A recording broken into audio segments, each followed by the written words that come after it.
हिंदी विरोधी आवाज बुलंद करण्यासाठी 5 जुलैला मोर्चा निघणार आहे। मनसेनं या मोर्चाची हाक दिली असून सर्व पक्षीयांना यासाठी निमंत्रण देण्यात आलं।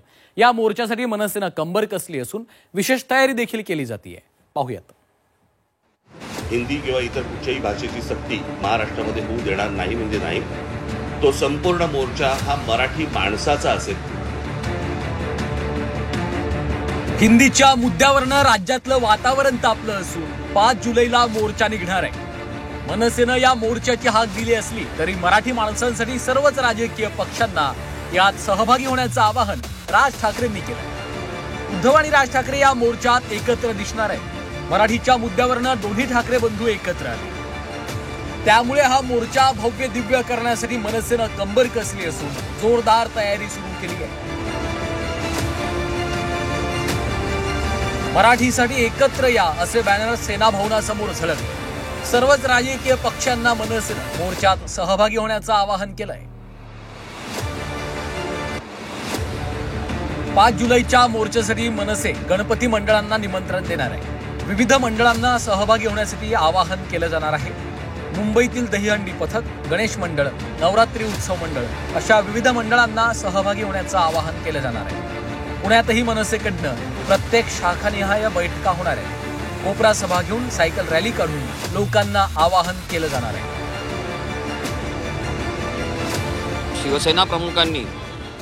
शिवसेना प्रमुखांचा दाखला देऊन तुम्ही जी शिवसेना चालवता आहात किंवा शिवसेना प्रमुखांच्या विचारांचा दाखला देऊन तुम्ही शिवसेना चालवतात, त्या विचाराला अनुसरून हा मुद्दा आहे।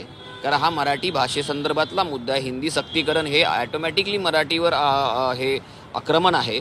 तर तुम्ही मराठीसाठी म्हणून आणि बाळासाहेबांच्या विचारांशी सुसंगत असणारा मुद्दा म्हणून तुम्ही सर्वांनी शिंदे गटाच्या जे काही शिवसेना आहे त्यांनी देखील ह्यात सामील व्हायला पाहिजे। मी तुमच्या माध्यमातून त्यांना सांगतो, त्यांनी देखील सामील व्हायला पाहिजे। मनसेनं राजकीय नेत्यांच्या जुन्या भूमिकेचा आधार घेत बॅनरबाजी केली। दादरमध्ये मनसेनं अजितदादांच्या हिंदीबाबतच्या जुन्या भूमिकेचा बॅनर लावला। इयत्ता 5वी पर्यंत मुलांनी मातृभाषेतच शिकावं अशी भूमिका अजित पवारांनी मांडली। त्यांच्या याच भूमिकेचा धागा पकडून मनसेनं बॅनरबाजी केली आहे। त्यानंतर राष्ट्रवादी काँग्रेसनं मोर्चात सहभागी होणार नसल्याचं स्पष्टीकरण दिलंय।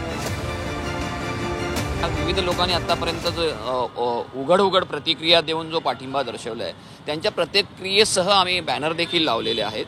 त्याचबरोबर आम्ही त्याचे छोटे छोटे पॅम्पलेट्स बनवणार आहोत। ते पॅम्पलेट्स आम्ही विविध शाळांच्या पालकांना देत आहोत। त्याचबरोबर ते घरोघरी कसे पोहोचतील याचंही नियोजन आमचं चालू आहे। त्यासाठी राष्ट्रवादी काँग्रेस पक्षाचा कोणी नेता या मोर्चामध्ये सहभागी होणार नाही। हा विरोधी पक्षाने काढलेला मोर्चा आहे। राष्ट्रवादी काँग्रेस पक्षाला या संदर्भामध्ये काय भावना व्यक्त करायच्या असतील तर जरूर आम्ही मुख्यमंत्री, दोन्ही उपमुख्यमंत्री यांची भेट घेऊ आणि त्या बाबतीमध्ये मार्ग काढण्याचा प्रयत्न। मनसेनं सत्ताधारी शिवसेनेलाही मोर्चात सहभागी होण्याचं आवाहन केलंय। मात्र मोर्चात सहभागी होण्याचा प्रश्नच येत नसल्याचं शिवसेनेनं म्हटलंय। जे मोर्चेकरी येतील त्याच्या समस्या समजून घेऊन त्यातनं मार्ग काढण्याचा आम्ही प्रयत्न करू। मोर्चामध्ये आम्ही सहभागी होण्याचा काही प्रश्न येत नाही। आम्ही काही मराठीच्या विरोधात नाही किंवा काही नाही आहे की बाबा मराठीच्या विरोधात आम्ही आहोत।